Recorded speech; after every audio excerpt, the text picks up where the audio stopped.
Mahigit 860 residente ang nakilahok sa contract signing at orientations para sa tulong panghanap buhay sa ating disadvantaged workers o TUPAD program ng Department of Labor and Employment o DOLE at ang lokal na pamahalaan ng Caloocan sa Morning Breeze Elementary School at Buena Park.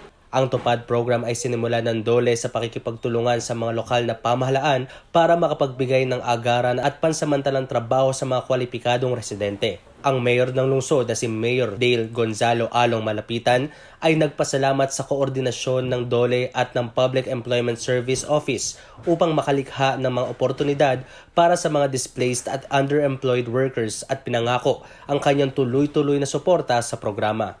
Hinikayat rin ng alkalde ang kanyang mga nasasakupan na samantalahin ang tulong na ibinibigay ng national at city governments. Kamanava News Media, ito si Miguel Pascual, naghahatid ng tunay na balita para sa bansa.